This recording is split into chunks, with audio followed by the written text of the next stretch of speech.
Hello and welcome to my channel. I'm Mrs. Happy Catholic, and today I have a special guest on Ezekiel from YouTube. He has a channel called Buscando el Catolicismo, and it means seeking Catholicism. And so he does in Spanish, many videos about faith and understanding church teaching and Catholicism and even traditionalism. We're kind of like partners on YouTube. And so it's fun to have Ezekiel on, and he's willing to share his faith story with us. And so I'm excited for you to meet Ezekiel. Ezekiel, would you like to tell us a little bit about yourself and what you do, and just kind of how you got to where you are?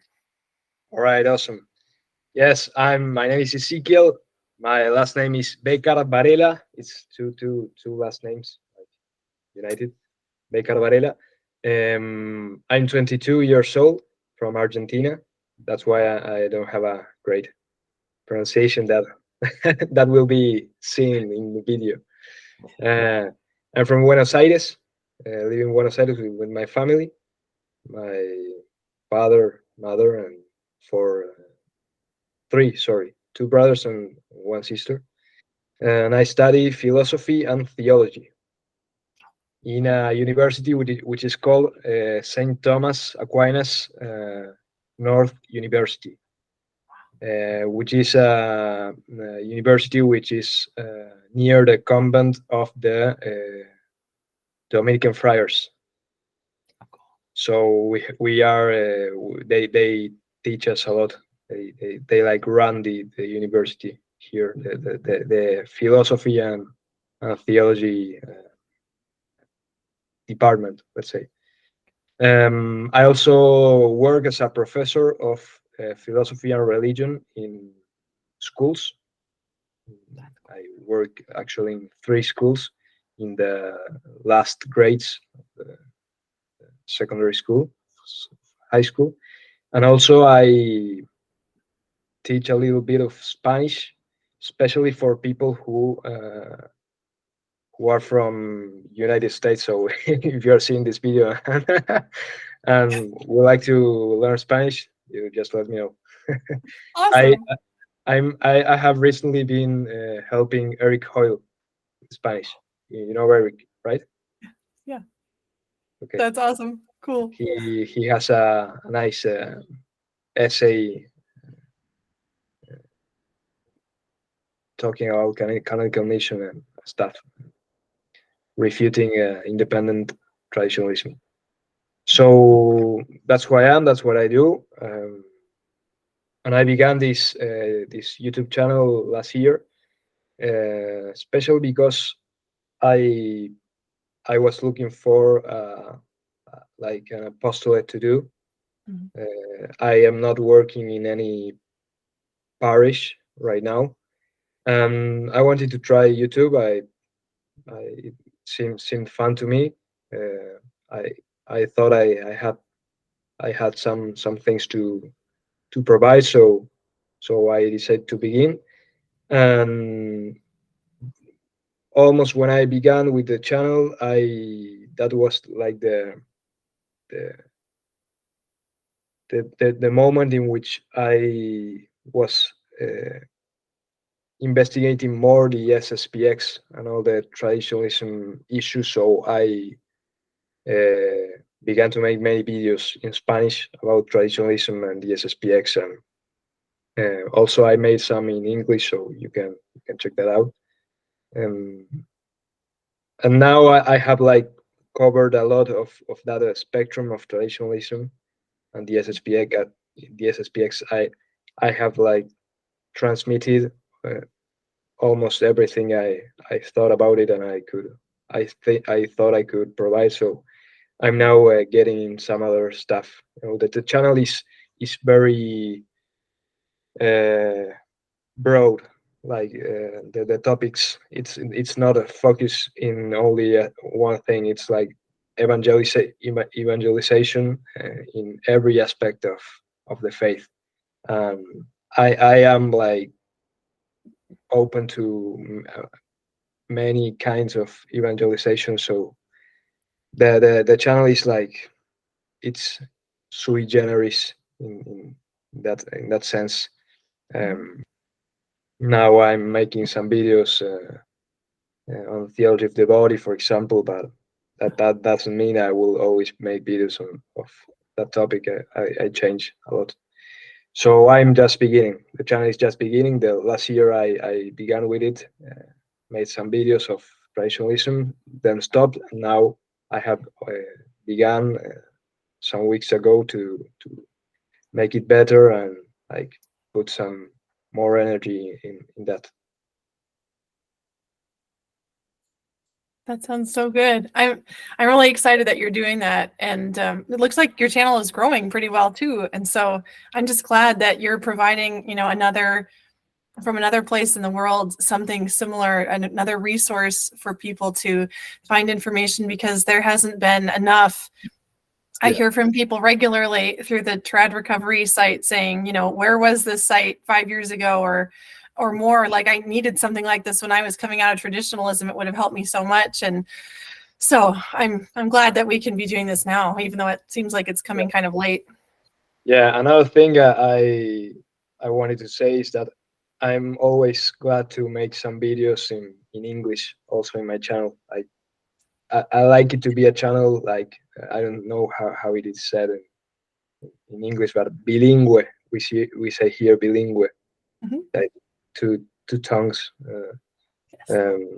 Spanish and English. And also I will tell you in later, no, but many of the arguments that convince me of my current position on the topic of traditionalism, I took them from English sources. So I have what I have done is like a translation of that arguments into Spanish and published it in Argentina, because here in Latin America there is almost none apologetics against the SSPX and traditionalism, independent traditionalism. Almost every great channel of YouTube or famous channel, they are like sympathetic, you say, to the SSPX. Like not clearly, because they maybe they say the no sordo and they are in the church canonically, but when they talk about the SSPX, they talk like maybe like very friendly, seems to me. So what I have begun to done is like something quite new. Yes, here people are not used to listen to apologetics of someone who like presents himself as a Orthodox or traditional Catholic, but who is not with the SSPX or is not friendly to the SSPX. That is like something new or something that people don't understand. They ask, if you pray in Latin, for example, how are you not with the SSPX? For example, I begin my prayers in Latin in the videos in which I try to refute the SSPX. So many of the comments I don't understand. You pray in Latin, but then you criticize the SSPX. Like they are not used to hearing this like point of view. It's like white or black, or you are like a modernist, or you are like a traditional Catholic, and the SSPX is the best of the best. Wow. So yes, there are. I'm not saying there is no apologetics. There is some, but in my opinion, not no apologetics so solid as like the arguments, the ecclesiological arguments, which John Salsa rescued from tradition, for example. There is not many of that. So that's the issue in Latin America. So it's good to have this. It's good to have these relationships between English and Spanish speakers, because it helps for the evangelization. That is really something. I mean, so interesting, because I wanted to ask you, what is that scene like in Buenos Aires and other places you've been, because we know very much how things are in the U.S., but this is kind of an issue worldwide, although not as concentrated from what I hear in Latin America as like Europe and America. It seems like the US and like France are pretty much the highly concentrated areas of traditionalism. So yeah, it's just so interesting to hear and how you even encountered it. Like, is your family kind of traditionalist, or did you meet somebody that sort of told you about it? All right. So I will tell you briefly my conversion story, and then how I got to know traditionalism. I was raised Catholic. I was baptized in the Catholic Church when I was young. I went to a nominally Catholic school here in Buenos Aires, with not so much good Catholic doctrine in the religious how do you say, Formation or formation, class? religious formation. So I did not learn the faith like solidly, and also my parents like went on through a crisis of faith when I was like 10 years old. So we used to go to mass every Sunday. I had received my first communion, my first confession on every sacrament, and but when yes, more or less when I was like 10 years old, and my parents stopped going to mass. So there there was like the beginning of a great a large time of non practicing the faith, with almost no sacrament, uh, with the exception of the Christmas mass or the Easter mass, but we did not go to mass during the week or Sundays. uh, we didn't pray at home, we didn't talk about the faith. We breathe uh, uh, a Catholic or a good sorry for Oh, you're good.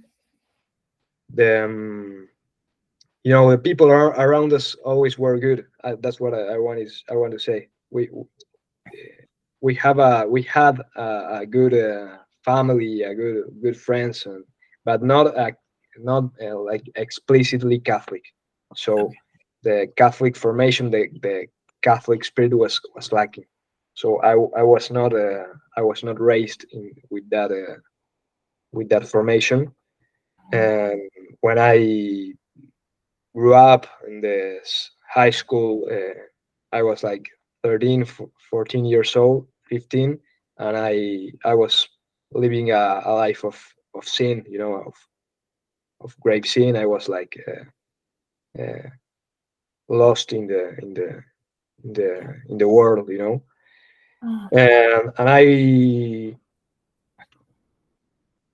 and I also had, because of that, I think because of the influence of sin, I had many like interior torments. You say torments? Yeah.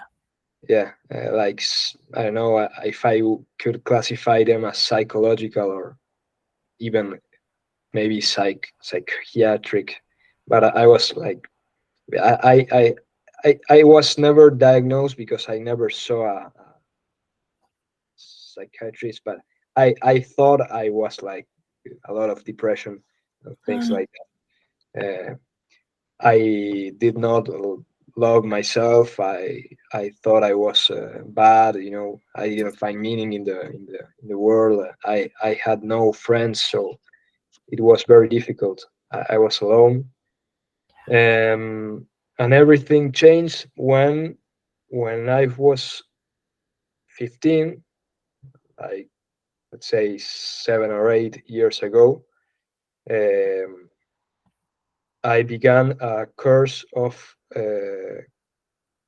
confirmation. Confirmation uh, in a parish near my house, and Here in Argentina, where I live, it is like people are used to do their confirmation course when they are like 15 or 16. So it's like a fashion. I don't know the word, but people are Like custom. accustomed. Yes, accustomed. Yes. So many do it because of custom, or because of because they will meet many friends, or because of the social benefits. I was I really got into it because everyone was doing it, so I said why I won't do it. But I also was asking already questions like, does God exist? I don't know what that means. Right. Is this true? Is Catholicism true? So I went with those questions. So I think my entrance in the parish and the course of confirmation was like had something of true and genuine. Um, so I began that, and I began to go to mass on Sundays to listen to the gospel, to the scripture. I began to pray. I began to read the New Testament, the Gospels.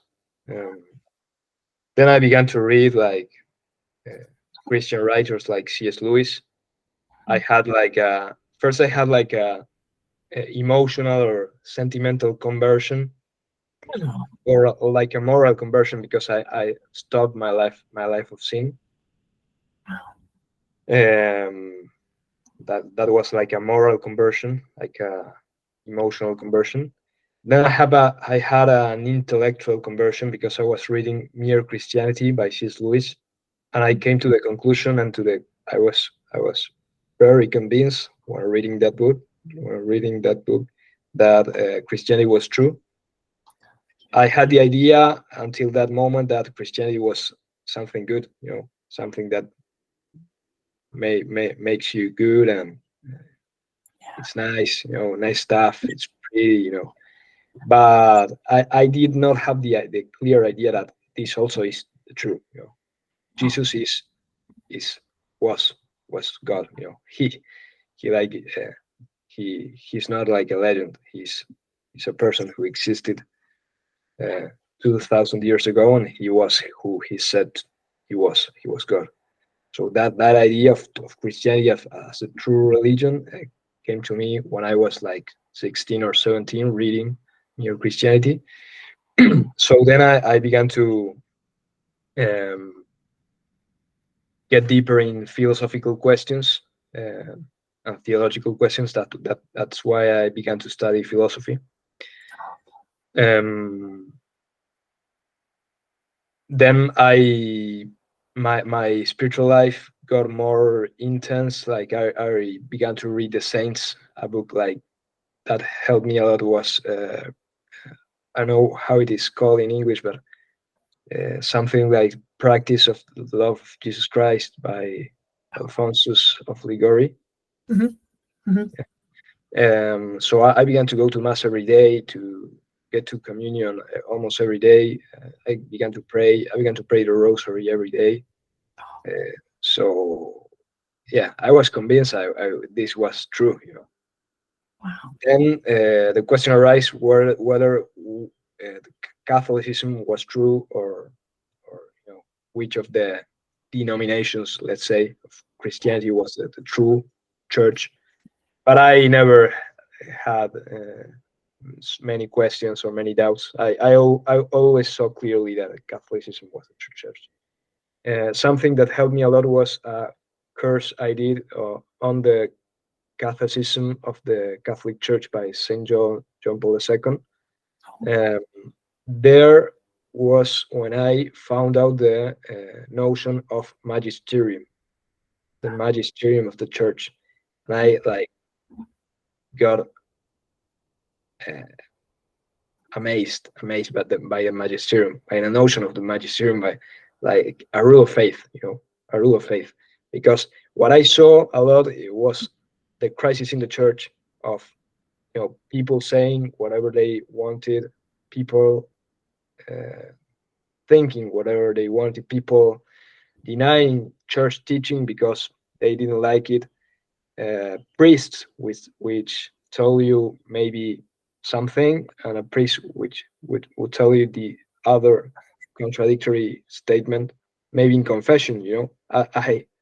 I went to confession, and the priest told me one time that uh, the notion of mortal sin was no longer used in church, for example. So then I went to other priests, and he told me that maybe what I was doing was a mortal sin. So I was like confused. So I get providentially to the notion of magisterium and theology of the magisterium. I, like, let's say, got in love with the magisterium of the church, because that's what was the rule of safety. Because if not, we are like almost always divided, because we are different. We have different minds. We can think different things. So I got pretty devoted to the magisterium. I began to read the magisterium. I read the whole Catholicism, uh, uh, from beginning to end. Mhm. I began to read magisterial documents. I was like very, very passionate, is the word, Mhm. for the magisterium as a sign of unity in the church. I was looking for unity. And also that confirmed me in the Catholic Church, because the Catholic Church is the only one who has a magisterium, a living magisterium. So that was like, and also other things, maybe uh, uh, Eucharistic miracles, the Virgin apparitions, and the saints, classic things. But I never had many doubts about Catholicism being the true church. I really didn't have many doubts. Maybe sometime I had doubts about God's existence, uh, but once I got that like clear, I had clear that the Catholic Church was the true church. So, and then what happened was this: I um, deepened my life of faith, my spiritual life. I began to see a confessor regularly, to confess my sins regularly, to read the saints, to read the magisterium, to get that formation I had not received from when I was young. Um, I began to go on some missions here. The parishes always make one or two missions in the year, where they go to some town near the parish, Mhm. sometimes near the parish and sometimes very far. So I began to have experience of the of Catholic community, uh, of prayer, Eucharistic adoration, mental prayer. I began to read theology books.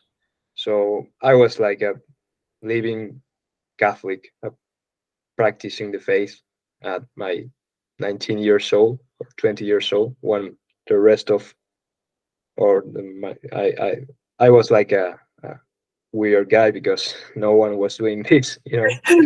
No. I think even today, many see me as a weird guy, because I try to live the faith with intensity. That is not common, I think, in my opinion. Yeah. Um, so how I got to the SSPX, because one day I was one of the, there was some time in my life, like 2 years ago or 3 years ago. 3 years ago, I would say, I was like considering a lot of the topic of the crisis in the church. Yeah. I was like tired of here we don't say the word modernism a lot. We are more used to say uh, progresismo. Oh, I don't know how you say it there, like but progressive, which progressive. is, I mean, Yeah, it makes sense that that's what you would say. I mean, it's very similar. Yeah. like liberals, progressives. Yeah. Here we call them the progress. The- I was like tired of all that because uh, people who want to change church teaching, people who want to think whatever they want. Uh, I don't know. I was tired about all that. And one time I got in touch with a friend I had. I haven't seen him in a long time, and we were talking about this issue. And he told me he had been reading a book from Bishop Schneider, which is called I think Christus Vincit. Oh, Let me see. yeah. Schneider's Yes, kind of a Christus Vincit is a book from Schneider from, I don't know, like 5 years ago or something. Um, and there, I don't know because I never read it, but my friend was telling me that there, like Bishop Schneider talked nicely about the SSPX, and he came with the idea that the SSPX was like something, maybe the place where we could find like what we were looking for, like the end of this progressism and modernism, and liberalism and true doctrine we were looking for, and the true piety, the true church we were looking for.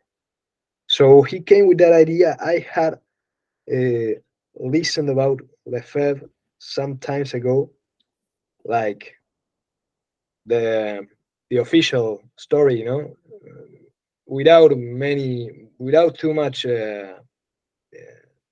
information. But I what I recall was, yes, that guy who denied the teachings of the Second Vatican Council, and they are not in full communion. That was my version of the story. So I told him something like that. Hey, be careful, because I think that the church has said they are not in full communion. I was very devoted for the church authority, because, as I told you recently, right. I was like devoted to the living magisterium, because I found it the rule of faith. The only solution for the division was for me the magisterium. So I trust in the magisterium, and I recall I had read something or listened to someone say that magisterium have said that Monsignor Lefebvre and the SSPX were wrong or something like that. So I told him, hey, they might have some good things, but I think they are like not in full communion. So be careful. Let's be careful. Right. Um, that was when I began my formal. It was always informal, but my investigation of the SSPX, my Mm. personal investigation of the SPX, like 3 years ago. Uh, I think it was February of 2021 when I met with this friend. Um, I recall that he left my house, and I uh, downloaded every single video in Spanish about the SSPX Wow. to listen like a podcast, like when walking or something.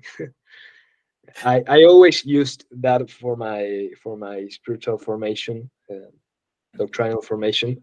Listen to YouTube videos. So I downloaded everything I had in my radar of SSPX in Spanish, Mm. and I began to listen to it. And it was very clear, they deny the doctrines of the magisterium. So for me, that was game over. They denied doctrines of the magisterium. Game over. You can't do that. That's what every progressive do. So Yeah. we would like to combat progressivism or modernism, and you're telling me the solution is in a place where they also deny church teaching. So that does not sound very good. Yeah. But what happened when I began, to investigate more deeper this topic, something happened to me that I think that tends to happen to everyone who takes a topic, whatever topic it is, seriously, which is that you begin to consider the arguments of the other side, and you say like, hey, this is not so easy as it seemed to be when I was listening to the Magisterium version, or the Catholic version. Like when you listen actually to the arguments of the other side, you like get like, oh, it's not so easy, you know. Uh, I think that would happen with every topic we could investigate. I think the reason why we do not have that doubt with every topic is simply because we don't investigate every single topic. But I am convinced that if we took every single heresy or schism of the history of the church and consider in time, in context, in historical context, the doctrine or the position of the other part, we'll say like, hey, that was not so easy to determine in that moment.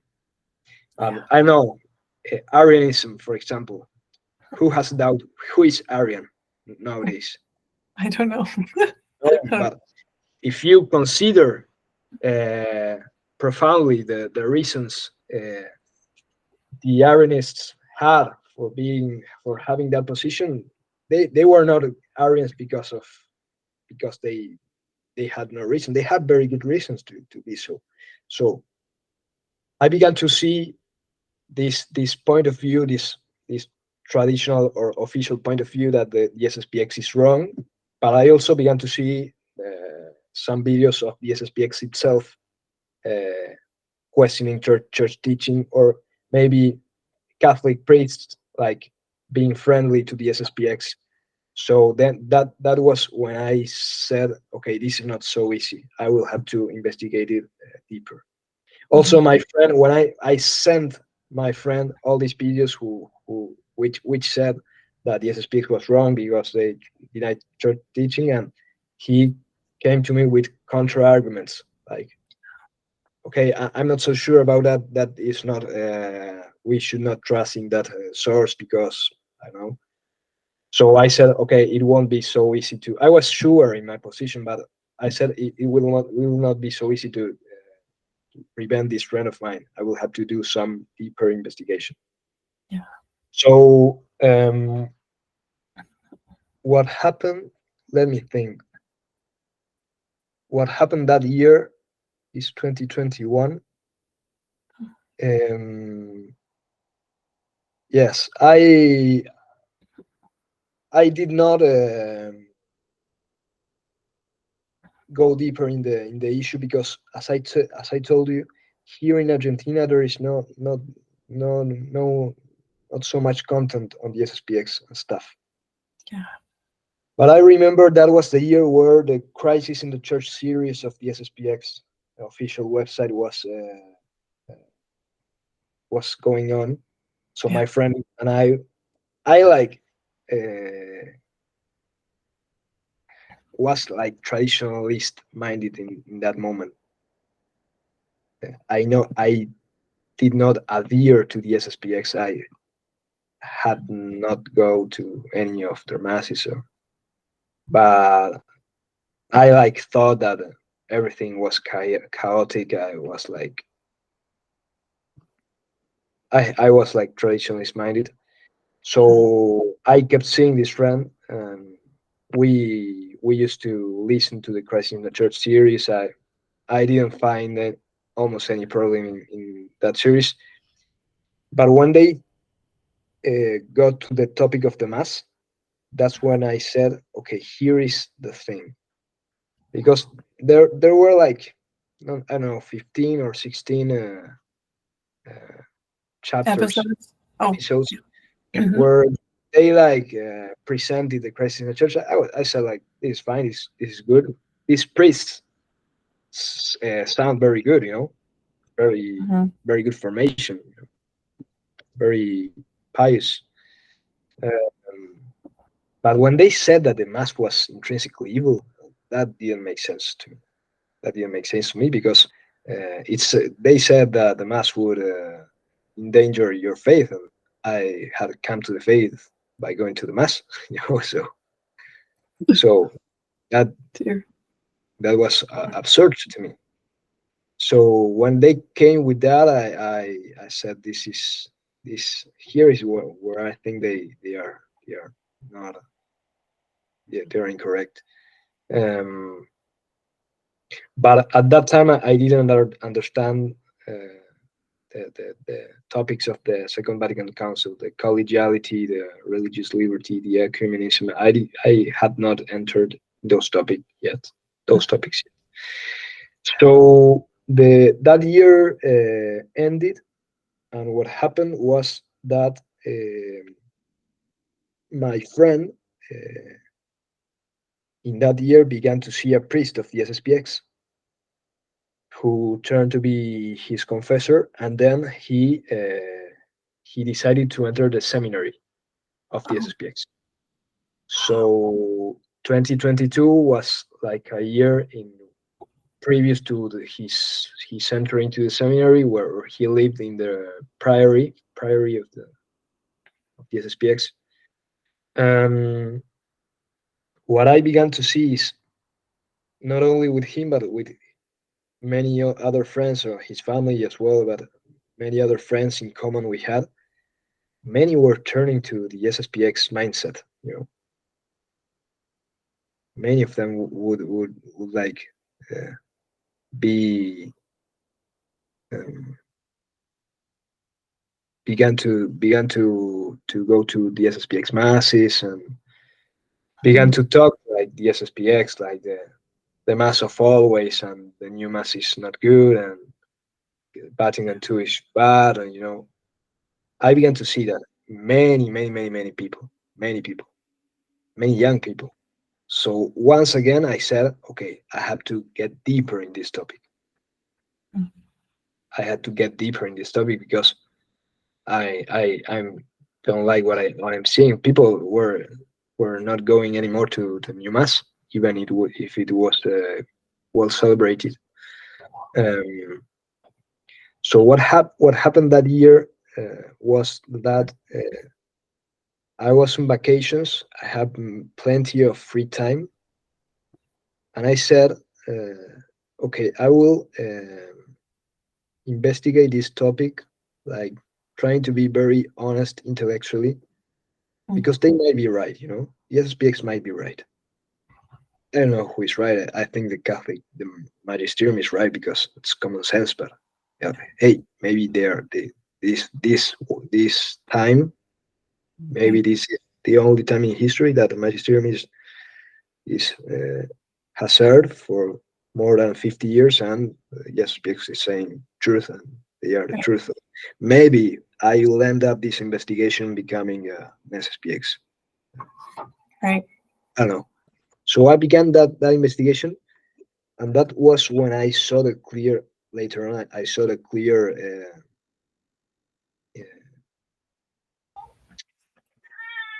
Sorry. influence of providence,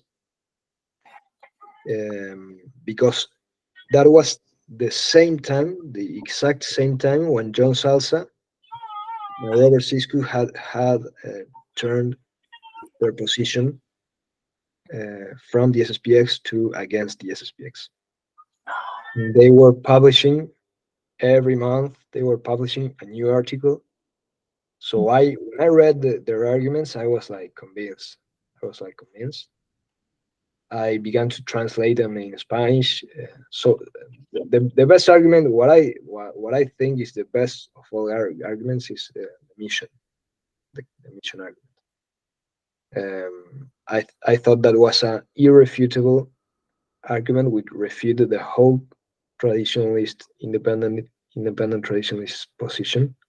I'm still convinced after 2 years of studying that issue that is the best argument, because it is founded, as they say, as John says, and many others have begun to say, it is founded in divine law. The canonic, the mission stuff it is founded in the eternal missions of the Holy Trinity. So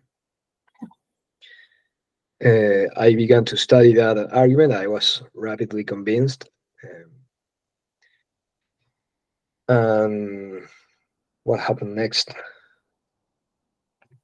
I tried to convince my friends. I had no, how you say? Wait, Like luck. I had no good luck. They were getting more and more influenced by the SSPX. They were getting mad at me also.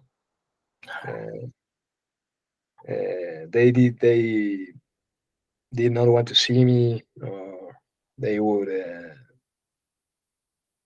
discuss. We would discuss in a high tone, Yeah. because so it was like very difficult.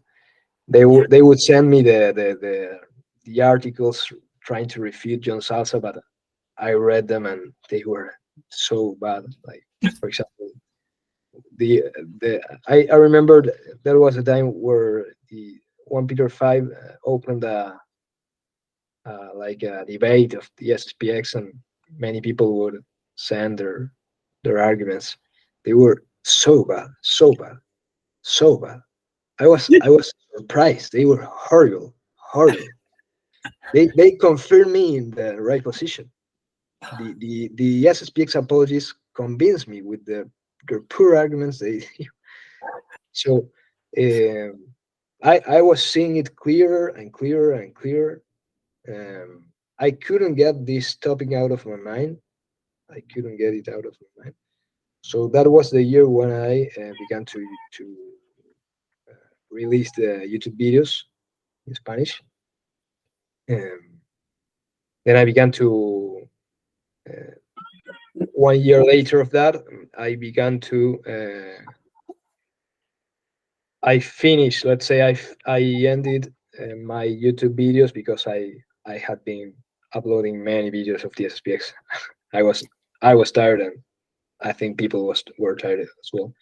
And also, I didn't have many other things to say. I have said what was essential. I think it was the the mission thing and the collegiality errors and the other errors of the SSPX, which I had taken all of them of John and Robert, John Salsa and Robert Cisco's work. Also, I got in touch with Andrew Bartel and Michael Lofton and Dom from the Logos Project. I talked with every one of them. I also talked with 2 or 3 priests of the SSPX personally, one in Argentina and two from the Crisis in the Church series, which I contacted them and I talked with them. I visited the seminary of the SSPX here in Argentina. I never went to mass with them or any sacrament, but I went to the seminary. I got in touch with their priests. I saw a lot of their videos. I read a lot of their stuff, their public stuff. I read Monsignor Lefebvre's works, not the whole works, but some of them. For example, Open Letter for Confused Catholics. I read that, and I knew the essential points. I couldn't read the whole works, all the works of Lefebvre. I began reading another one or two more. I don't remember the names now. Um, and then last year, like a year ago, on vacations, also when like with many too much free time, I had all this thing in my head. I had it for like 2 years, and I said, okay, I will write it.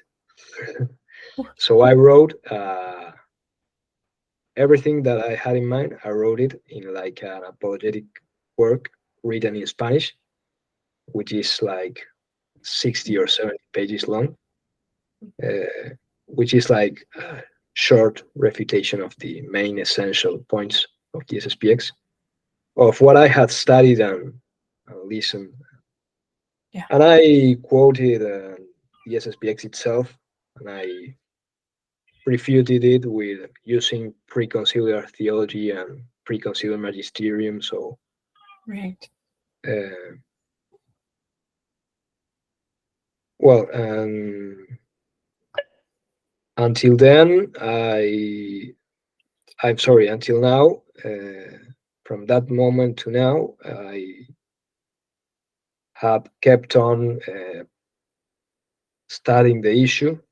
Maybe now I'm more focused in other things because I got some, like, I got convinced of where the truth is Right. in the issue. So I'm not now not studying a lot of those issues, but Right. I always I'm always in touch with these issues because I go to a chapel where there are many SSPX attendants, which sometimes go to the SSPX and sometimes go here. So many of my friends, I saw many of my friends change their position, from going to New Mass or now being going only to TLM Mass or Yeah. Trinity Mass or going only to the SSPX Mass,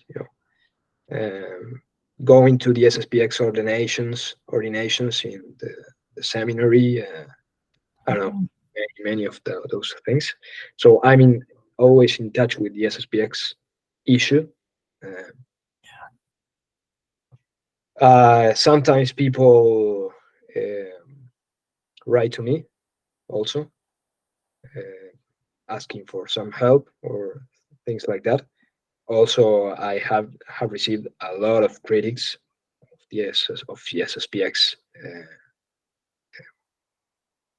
lately, I think, who maybe got to my work or my videos and they get put some comments or write to me, and they Right. always say the same talking points of the SSPX, but no one like really refutes the main argument, which is uh, they are not sent. So Right.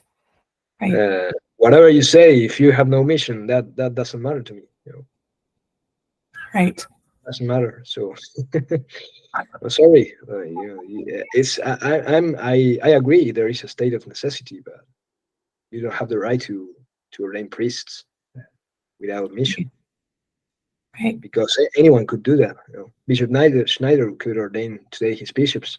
If you accept Lefebvre, you could accept like Vigano now ordering some new bishops, or Right.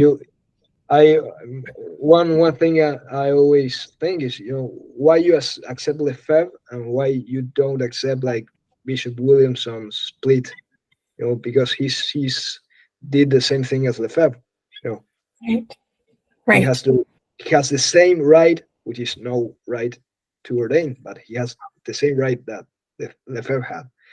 Right. What did have Lefebvre that Williamson does not have? If you are with Lefebvre, you should be with any bishop now who could ordain new bishops. Bishop Schneider or Bishop Began. I think of them because they are the most, I think, today more friendly to the SPX. But anyone could celebrate the mass without any permission. Anyone could administer the sacraments. Could preach anywhere. Yeah. That is nonsense, because the Yeah. church, where is the church unity, which is a matter of divine law, where church government, which is a matter of divine law. Right. Yeah, it's totally chaos. It's a case, and they do that with the argument of the unity of the church and resolving the state of necessity and the crisis. And what they do is make more division. So for me, it's really untenable. I don't see how people who have good formation can adhere to that position, because for me it's ridiculous. It is absurd. It is really absurd. If you think about it, it has some things and some arguments which are good, but if you think deeper, if you justify Lefebvre, you can justify anything. Right. So for me, it's ridiculous. So that was like my story of conversion to faith, then to intellectual conversion, then like apologetic stuff, or my contact with traditionalism. Now I go to a chapel which celebrates the Tridentine Mass exclusively. On Sundays I go there because I I don't know how you say it, the girlfriend. Oh, See, my girlfriend goes there, so I go there, and I also like the Tridentine Mass. And there's also something very true to it, which is that I don't find myself the word here. I cannot pray calmly in most of the Novus Ordo common masses that I have near my city. So I go there because I'm like in heaven. But also I have some new Novus Ordo masses near, one or two which are excellent. So sometimes I go there. I don't go exclusively to the Trident Mass. I go there some Sundays.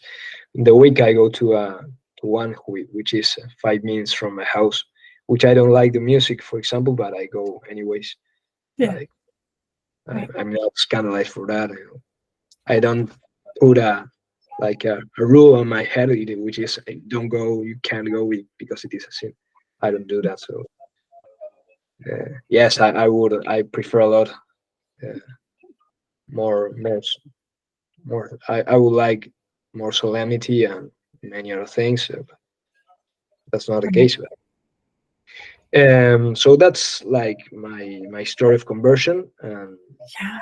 Really, the SSPX investigation and the work I have done has helped me a lot to understand the current situation of the church. So I'm grateful to God because He protected me from schism. You know, I always think if John and Robert had not released those precise moment of history, maybe I would turn up being of the SSPX. You know? Yeah. Because it is a so easy solution. Yesterday I read someone who had written, "I know why Sedevacantism is wrong, because it would make things so easier." That's great. Um, It's the yes, hardest road to go in the middle, to stay with the church and not to fall off to extremes. And it's yeah. the most misunderstood position, I think. Yes. So that's my story, briefly narrated. That's awesome, Ezekiel. I really relate to a lot of what you shared because it was also friends in the SSPX or sympathetic to them that made me start looking into all of those claims too. And because I thought, well, if they're right, then I should be going there. So I need to really give it a chance. And I did, and the more research I did, the more I was just so obviously convinced that it was off the rails. And so I tried to talk to them about it, and they engaged a little bit, but they weren't really sure how to talk about it. It's hard though, because you love these people and they love you, but your relationship can be kind of strained because you know there's things that they don't want to talk about, or if you talked about it, you'd have a fight, or it make people really uncomfortable. But at the same time, it's the most important things. It's so hard not to talk about them. One thing that began to happen, my group of friends who began to go to the SSPX, is that they did not want to talk about it. I always wanted to talk about it because I was like ready to talk about it. And I was looking for truth. So if you're looking for truth, what's the matter with talking about it? Yeah. And nothing can go wrong. But the attitude is always, this topic, you can't talk about this topic. You can talk about anything you want, but this topic you cannot talk about it. So the dialogue is very difficult. Right. Yeah, it seems like they're not usually equipped, the laity that adhere to the SSPX aren't usually equipped to really be able to argue their own position. They are fed by the priests and the propaganda and the books that they read enough to convince them, but not to make them sure they can convince other people. What I heard from my friends is always the same thing, The options, the real options of what happens is always the same. For example, they are right, so they are right. And whatever you say will be refuted because they are the true position. Or they don't want to talk about it. So if you say the most tiny word about it, they change the topic of conversation. Also, sometimes they criticize me because they told me, "Hey, you're getting advantage of us because you have studied more than us, so you should not be telling us these things," which is pretty absurd, because if you know something that the other one does not know, you should tell them. Right. I heard that one once or twice, or more than once or twice, and another one which is I think which is very like a revelation of the position is the one which says, hey, it's a very difficult topic. You're not prepared to go on. You should read a lot, and it's like a topic for people who have studied very, very much. So until the topic is not addressed by people who are incredibly prepared, according to who, because who determines who is prepared and who is not, Right. which is a matter of internal forum. Until you're not one of those peoples, you should don't talk about it. You should not talk about it. Sorry, and the SSPX. You can go to the SSPX because the thing is so unclear that, and it is so difficult. It is a so difficult topic that let's better don't talk about it and be friends. And you go to SSPX, you don't go, but it is very difficult, very hard. So you should read more. And it's a very difficult topic. It's like a Gnostic thing. The Gnostics, the topic for illuminated ones. Yeah. Like that kind hidden of knowledge that only certain people can have. Yes. Some certain people can access the mystery of the crisis in the church, and if you're not of those, if you're not with the SSPX, basically you have not understood the Christ in the church. It's your problem. That's what they say in the Christ in the Church series. The priests, in one of the episodes, they say something like that. If you don't match our opinions and our positions, that means that you have not comprehended well the crisis in the church. It's like a logical fallacy clear logical fallacy. I don't know the name of the fallacy, but it's a clear logical fallacy. Like if you are not in accord with that, what I say is because you are dumb. You know, it's a very logical fallacy, a clear logical fallacy. But that's what I encounter when I and also from priests who are friendly to the SSPX. They always say, hey, don't talk about this because don't go public, because it's very difficult, a very difficult topic, and you should not talk about it. Maybe then you ask them, what do you think about the topic, and they say the same thing that you say, but they will say, uh, but I don't think we should talk about this because it's very difficult. But why don't talk about it if they talk about this?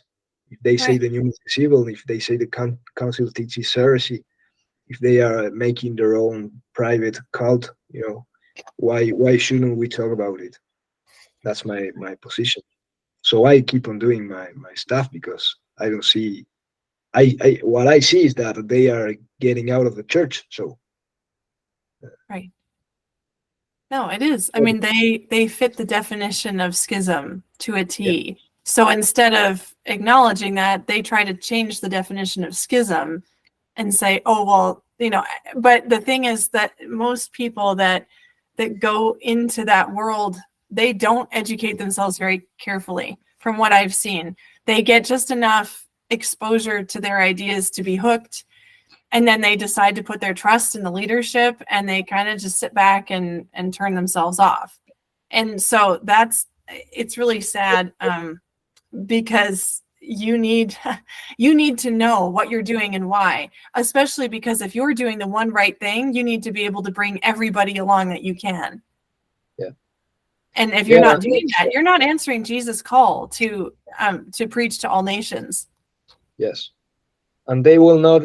Sometimes they will not read anything which is not from an SSPX source.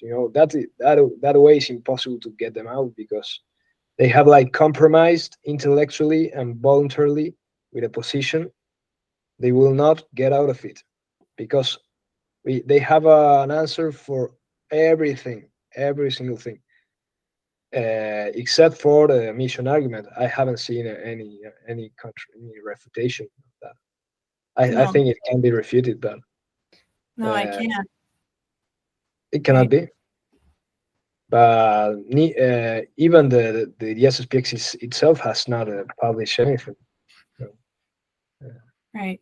Right. No, like but you say, if you've done your research well enough, you won't be convinced by their arguments. So they're really relying on people's being satisfied with a partial argument to make them stay. And it's interesting that they'll say, this is such a difficult topic, you can't understand it, so let's not talk about it anymore.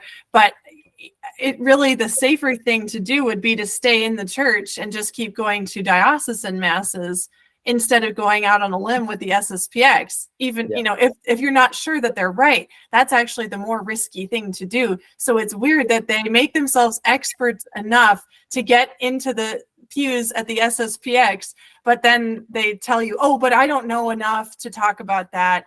And then when other people leave the SSPX, they're not supposed to ask, why did you leave? What made you consider that? Because they might get infected with their heretical ideas and actually go back to the church. Yeah, and yes, that was an argument which I always maintain. That is, if you're in doubt, you always stay with the magisterium. Yeah. No matter if it may be ambiguous, it may seem like erroneous sometimes, but if you're in doubt, you cannot go out of it. Keep with the church, The magisterium always makes sense, but sometimes you have to dig deeper to realize that, because on the surface, you can easily misunderstand, and we need to be ready to be humble and say, I'm wrong, before we say the magisterium is wrong, and really give it a chance, because it always makes sense. I haven't found a single issue that if I dug down far enough, I wasn't satisfied that I just needed a little more information and the church isn't contradicting herself. Yes, that is why I think I found the other day with all this topic of fiducia supplicans, which everyone is talking publicly about it. I returned to the document Donum Veritatis from the CDF. In that document, it is addressed to bishops and canonical theologians. This is theologians which have a canonical mission to be theologians. And they talk about dissent and personal difficulties with the magisterium.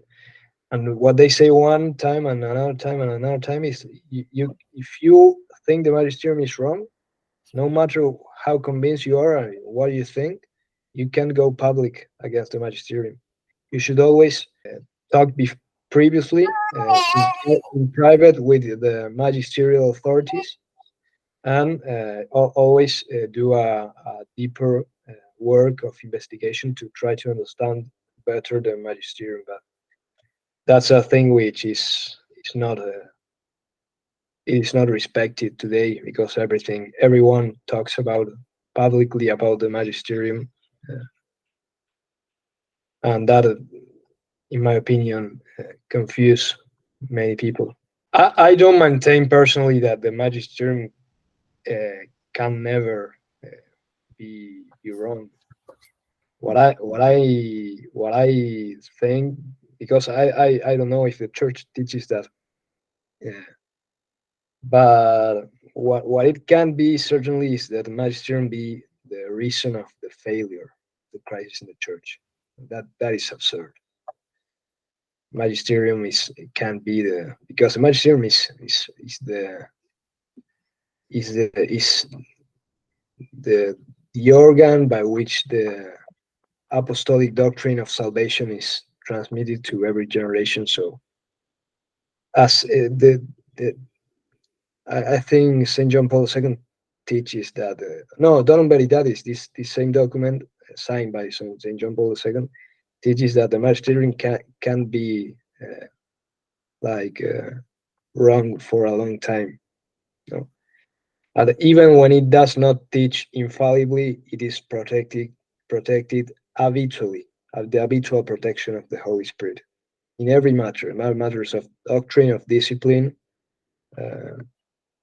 So I don't say that, I don't hold the position that the magisterium is always perfect. I don't think that, but I maintain the position, which is also preconciliar theology and magisterium, which you have always to give the gift of your intellect and will to the living magisterium, no matter what it teaches. Obviously, if they teach a clear heretical thing, but I don't see that happen. Like if they said, for example, from now on the homosexual activity is sanctifying, something like that would be evidently wrong. But has not happened. The most close to that we have get is like ambiguity. Ambiguity could be interpreted like, so Right. I say this because maybe someone hears us and says, "Oh, these guys will always be with the magisterium because they think it is always infallible." I don't think that, because I don't think it is always infallible. I don't think it is always perfect. I don't think it is always clear. But no matter what, I will always stick to it. And if I have doubts, I will try to figure them out. And if I have real doubts and I think really in conscience that the magisterium is being harmful, I will talk to the bishop, to a bishop which is not, to a good bishop, and let them know my concerns. But I won't make my public opinion based upon my private judgment, my free exam of the topic. I won't make that absolute and public. I will hold on silently and talk with the authorities. I think that should be done, even with every document. And I see many bishops like being publicly against, for example, the new document of the Pope. I don't deny that they might be right, but I don't think that is the good way to do it, because that makes more confused waters. I think that if they are concerned, they should talk privately with the authorities, with the magisterial authorities, and maybe say something to their flock, but not criticizing positively the document, but only clarifying the traditional doctrine and making a hermeneutic of continuity. But yes, the position of talking publicly against the magisterium is not orthodox or traditional, and that is not respected even by the good standing bishops who are now talking against the magisterium. So, what do you see yourself moving into next for topics and things that you want to cover?